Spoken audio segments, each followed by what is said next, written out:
Go.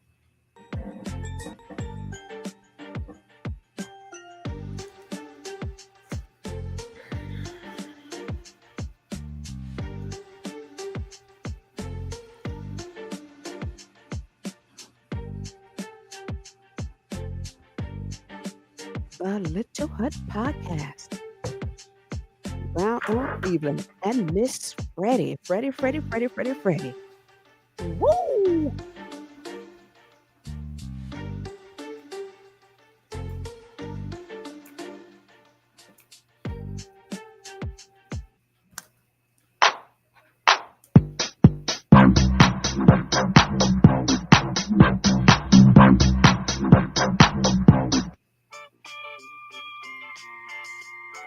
Well, welcome.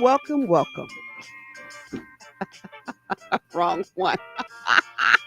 Welcome. Welcome to Brown on Cleveland. All talk, no gossip, and maybe just a little bit of drama. Brown, that darn Brown on Cleveland with Miss Freddie. Wednesday evening, 10:02. Y'all know what to do. Yeah! Shake your pom poms, shake your pom poms, shake your pom poms. Damn it, shake your pom poms. As always, before we get started, again, welcome to the Little Hut Podcast. Got to say hello to our sponsors, Freddie, and we got a brand new sponsor as well. First of all, got to say hello to Aletha Johnson of Dream Team Realty. If you're looking for a single home, duplex, commercial property, new development, call Aletha Johnson at 216-375-3681. Don't forget about New Beginnings 1111 Creations. And she is the exclusive designer for Brown on Cleveland's Freddie. I hate the Little Hut podcast and that damn Kimberly F. Brown. I can't stand her. Check out the new t-shirts that's coming real soon. Don't forget that you can get shirts, hoodies, jackets, tumblers, mugs, and team uniforms. Then we have a new sponsor, Freddie. Woo! Are you hungry? Are you looking for some great soul food where you can smack your lips with some of the best soul food on the planet? I'm talking about Rhonda Stubbs and Flavor. Yeah, Southern Cuisine Restaurant located in Garfield Heights. The address is 12540 Rockside Road, Garfield Heights. And Freddie, I'm going to tell you this. If you're looking to have your party or baby shower or just a special event, you can call Rhonda Stubbs at 216-510-0919. Again, welcome to the Little Hut Podcast. Yes.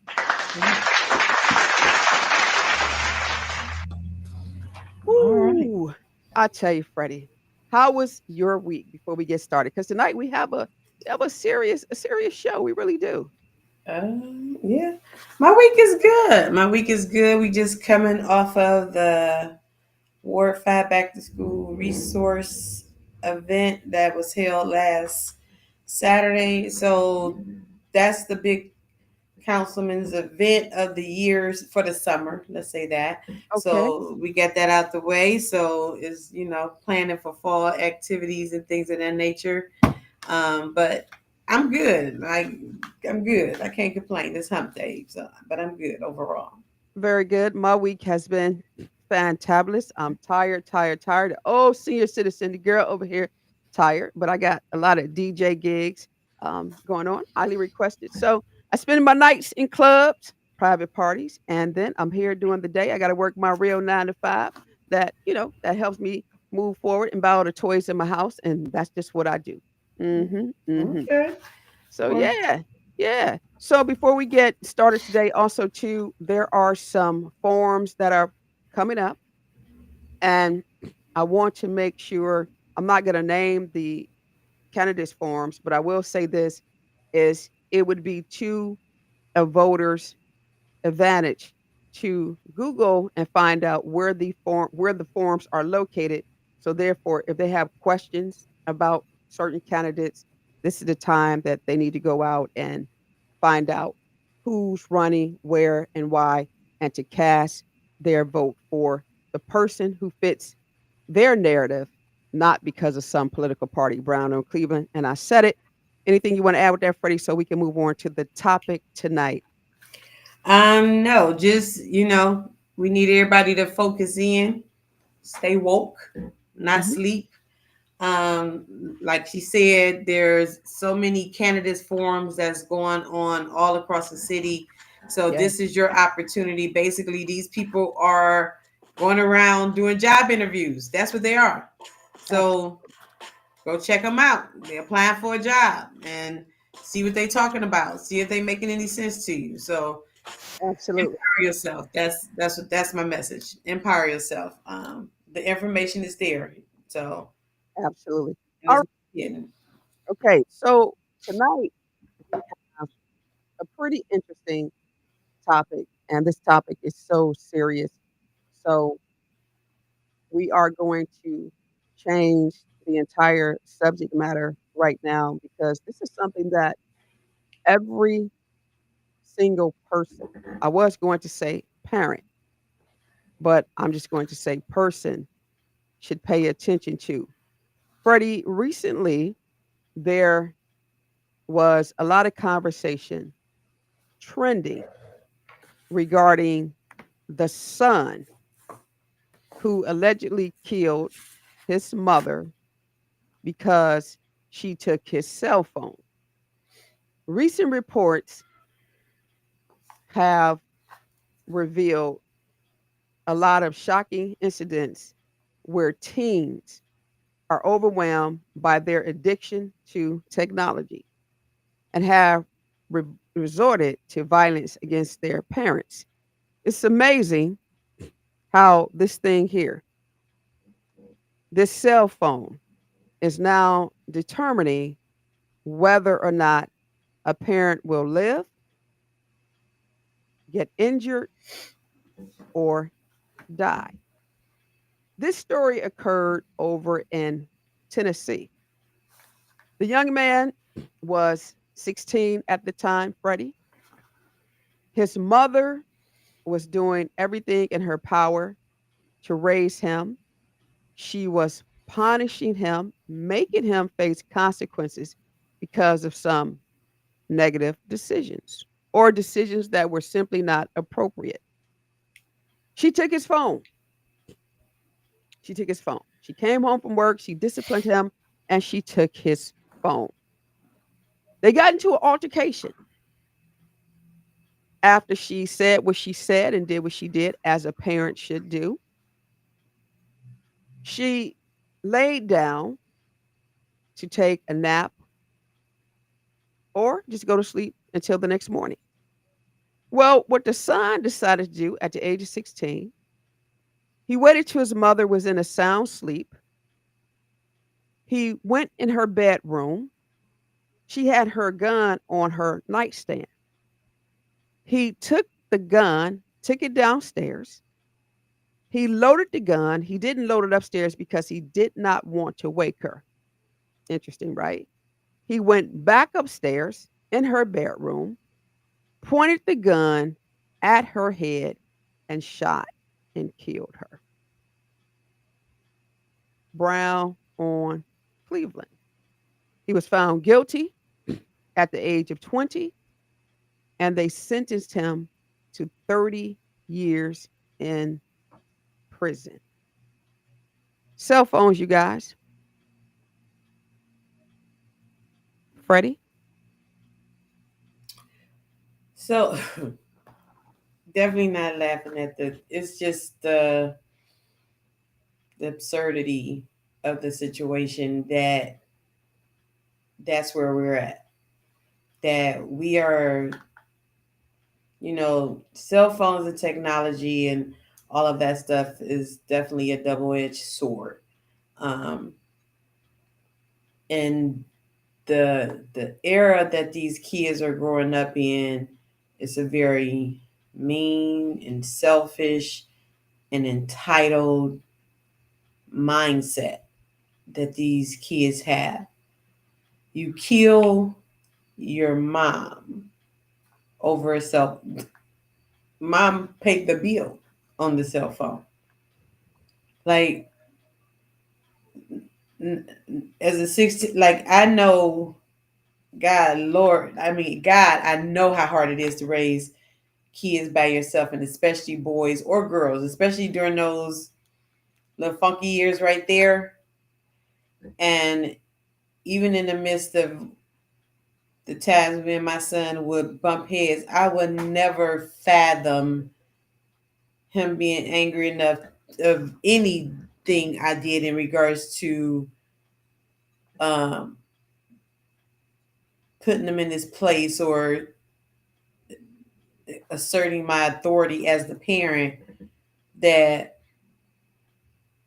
he that would be an outcome that would even enter into his mind. And again, my child would have been 34, 35 years old, so this is definitely, there's still a generational thing. And but it's just where we are as a society, that again, you have a 16-year-old so upset and distraught that his mom took his phone away, that he kills her. She pays the bill, like no thought process, no nothing of how you think this ends of you killing your mom about your cell phone. How did you think you was just gonna get your cell phone and go back in your room and live like? But again, it's it's such a snapshot of just again the absolute dysfunction of us um, as a society right now. So here's what they're saying. They're saying that these tragedies raises a critical question. Is our obsession with smartphones putting lives at risk? Stats show that screen time among teens has skyrocketed, with many spending over 7 hours a day on their devices. This addiction can lead to anger, frustration, and even aggression, especially when access to their phones is being restricted. And I think this is a prime example. And before you and I came into the little hut, I was mentioning to you how I see our babies. Their babysitters are no longer Jane and Jennifer or even Mark. It's now Android and iPhones and Androids. And this is the way it appears that parents are raising their children. So they are becoming obsessed, and it is an addiction. It's almost like Freddie, everyone has to attend a 12-step program. What that program may look like, I don't know. But we are living in some critical times because, the state of Ohio last year passed the law that you can't text and drive. You're not even supposed to have your phone up like this when you're driving. You're supposed to have an earpiece. Or, if you're on the phone having a conversation, it's supposed to come through your car speaker. But many times, even today, I'm driving and I'm looking to the left of me and to the right of me, and I see people literally driving and texting. And they're walking around like this, as though they cannot release the phone.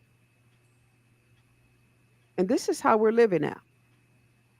And I can almost guarantee you that many of these folks, and not just young people, can barely write a sentence, understand simple vocabulary, or do very simple mathematic problems. Brown on Cleveland. So yeah, definitely we live in hmm, a very dumbed down microwave society that is instant gratification for everything. Nobody wants to do any critical thinking. Mm-mm. Everything just needs to be easy or given. Like nobody wants to work for anything. And just it's a sad state. Like there definitely should be a balance. As a parent that's raising kids in this whole technology driven era, there still needs to be a balance of, just like with work life balance, there has to be a balance with the electronics and actual day to day mind driven activities. They still exist even in the world of technology. Critical thinking and using your brain is a must, and everything shouldn't be a given. And yes, these things are addictive because, like you say, they are addictive not just to a child, but they are addictive to the adults. But and at the same time, again, our society, our country is a capitalist society. So you may have this hollow law that was passed of don't text and drive, but no regulation over social media, no regulation over stuff that can be impactful for some of these things, because everything is driven by the dollar. Everything is driven by power and the dollar. So is, yeah, like I say, they pass a law, but yeah, okay, it's to me a hollow law. So you got a shortage in police, and now they're gonna be just pulling people over for being on their phone. Like, okay, I get it. I get the law or whatever, but there's a bigger societal problem that we are facing. We don't want to acknowledge, and it's just like I say, we live in a dumbed down society, and we just do. Like we just do. And anybody take offense to it, prove me otherwise. We live in a dumbed down, microwavable society that everybody wants everything quick, fast, and hurry. Um, there's no courtesy. There's no customer service. There's nothing. There's just like we're missing the things that make a society kind of vibe. The moral compass of our country is just in complete disarray. So a child having the wherewithal to feel like I'm gonna kill my mother because she took my cell phone. Some people, as I was reading the comments from the article, and the article was written by the newspaper Independent News. It's also an affiliate of Newsbreak. But some people were saying that it wasn't just the phone, but it was also built up anger about some issue, about some other issues that were going on, in the family. And then, of course, people were talking about, the mental health component. Then you had the parent group over here. Everybody was asking about, where was the dad, and if the dad was in the picture, would things have been different? I don't know. Some people were saying if the dad was in the picture, maybe it wouldn't have happened. And then you got the other part of the audience saying if the dad was in the picture, then he probably would have killed the mother and the father. So we really don't know. I think the only common ground here is this thing right here. Yeah, This thing right here. the whole dad argument is almost laughable. There are Mhm. kids that go and kill other people whose father is right there and present in the house. So I don't. It still goes back to what's happening within the house, if the father there or not. If you got a father that is gun toting and has their own skewed views of society, then your child gonna be the same way with access to guns. So I get all that, the mental capacity, the mental issues. Yeah, it's a whole lot of stuff layered Mhm.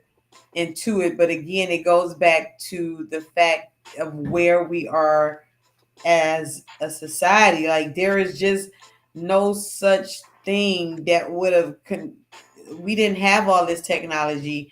But Mhm. again, to be at a place where if this thing is removed from my personal being, from my persons, that I'm going to go to the point of killing somebody Mhm. because I don't have this electronic device.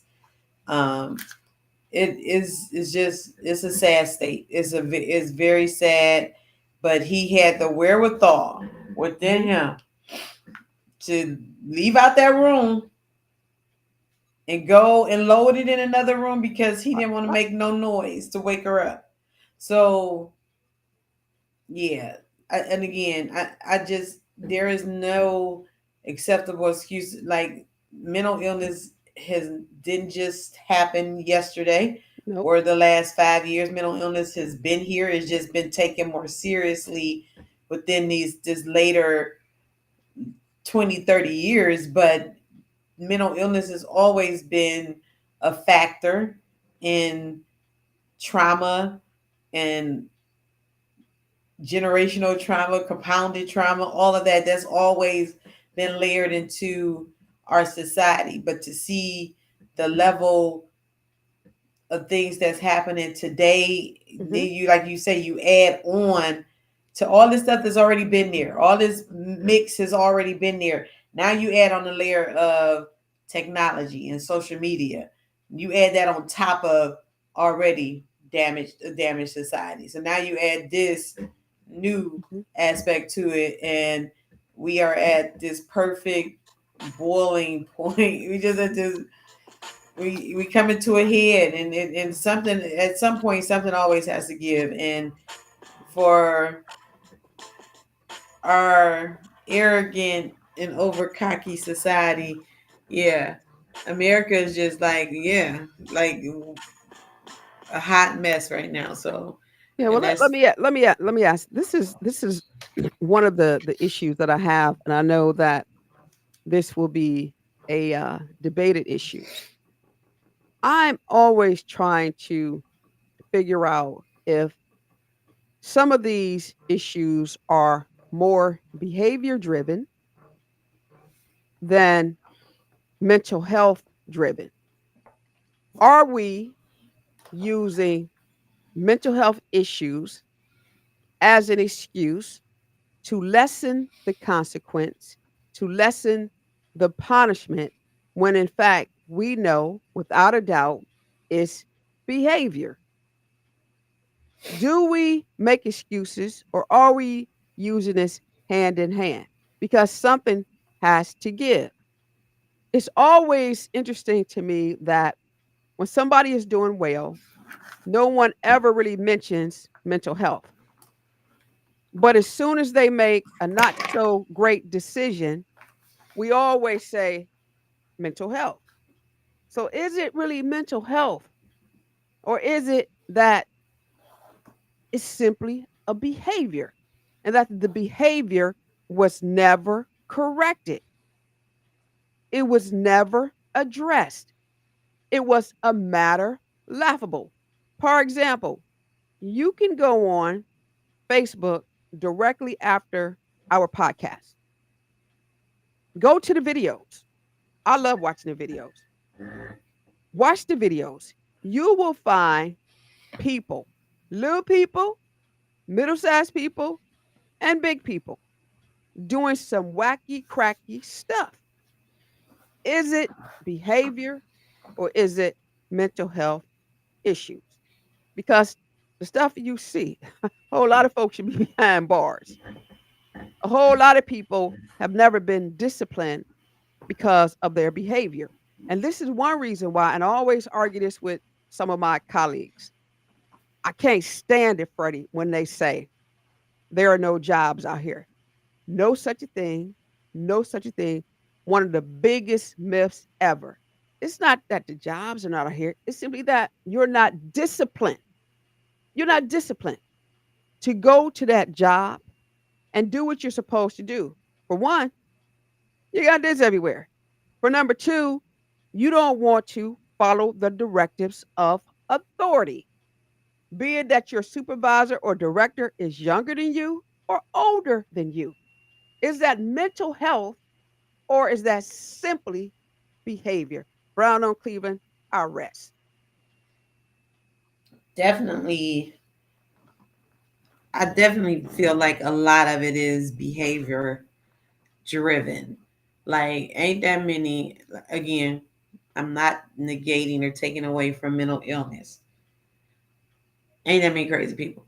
These people, this is behavior driven. The attitudes, the disrespect, the way they talk to you, they have no work ethic. And I'm not talking about all of them, but there's a large Oh, yeah. swath of them.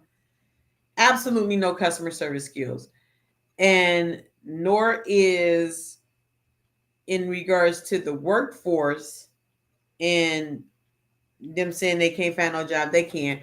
It takes effort. Looking for a job is a job within itself, but there's no drive to them in them to look for a job. And then when you do find a job, the job just so desperate for a body to be there, they're not even investing in customer service. So you just got like what in what it is absolutely mind blowing. Like the I've seen some of the worst customer service I've ever seen in my life. And it's just like, and that's why I tell people about, I'm not even a big Chick-fil-A person, but I've only went a few times. And that was Not because of my going there. granddaughter. And I said, it's the customer service. It's the customer service. It's that extra customer service that's not anywhere else. Because other than that, I'm like, I don't get the hype, but it's the customer service. And it's just ridiculous that that is spread across, again, the customer service, the soft skills, these lines that shouldn't be crossed. And it's not mental illness. And again, mental illness has been here, but there's a difference in, and I think you're right, it's a scapegoat for the fact that you don't want to actually address what is actually causing this. It's not mental illness, and you don't fund mental illness enough to even act like, you know, everything ain't mental illness. It's a lot of things that's pouring into the situations that add to the behavior that, and that's where we have gone over the last 20, 30 years. Like there is no, nothing is just off the, nothing is off the grid. Like nothing is just unacceptable anymore. Everything kind of goes. And like I said, kids don't want to work. They Nope. want a lifestyle of The what rich they and the see famous. on The rich and the TV, famous. hip hop, what is Yeah. it, loving hip hop, and all this other stuff that, and everything again is a snapshot into this fake world that they are not even truly living. So everybody trying to keep up with the Joneses, and the real Joneses ain't paying y'all no mind. But That is totally, totally, totally correct. Hey, not yet. See, she's so anxious. So listen, buddy, it's time for us to wrap this thing up. It's always great talking to you again. Son legend, well, he was charged for killing his mother. She took his cell phone. I cannot shake my pom poms. I cannot shake my pom poms. All I can do is say, put these things down. They're almost becoming as bad as guns. Brown on Cleveland. Let's get out of here, Freddie. It is now 10:28, and we gotta go. all right, well, until next time, everybody, I'm going to say this. In the words of Brother Dap from School Days, wake up, wake up, wake up. Live, love, laugh, try to make a difference along the way. Till next time, people, I'm out. Yeah, she out. Maybe, maybe not. Hey, you know me, Kimberly F. Brown, Brown, Brown, Brown, Brown, Brown, Brown. Yeah, that damn Brown on Cleveland. As I say each and every Friday, maybe, maybe not. Listen, if you need me, call me. You better not talk about me because when you talk about me in private, Freddie, I will damn sure talk about you in public and I'll tell the truth.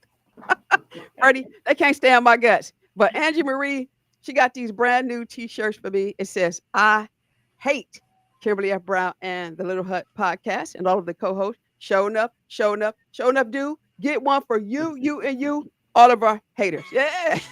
Shake your pom poms, shake your pom poms, Freddie. Shake your damn pom poms. And always remember, You don't have to be a star, baby. You don't have to be a star, baby. You don't have to be a star, baby, but you better be. But you better be bold. Woo! Shake your pom poms. Woo! Shake your pom poms. Woo! Shake your pom poms. Yeah. Join me Friday. I'm going to have one hell of a show. What happened to Maple Heights Garage? And I know Ron Jackson did not write that damn letter. Shake your pom poms, you guys. And thank you for joining the Little Hut podcast with Brown on Cleveland and Miss Freddie. Have a great evening. Bye.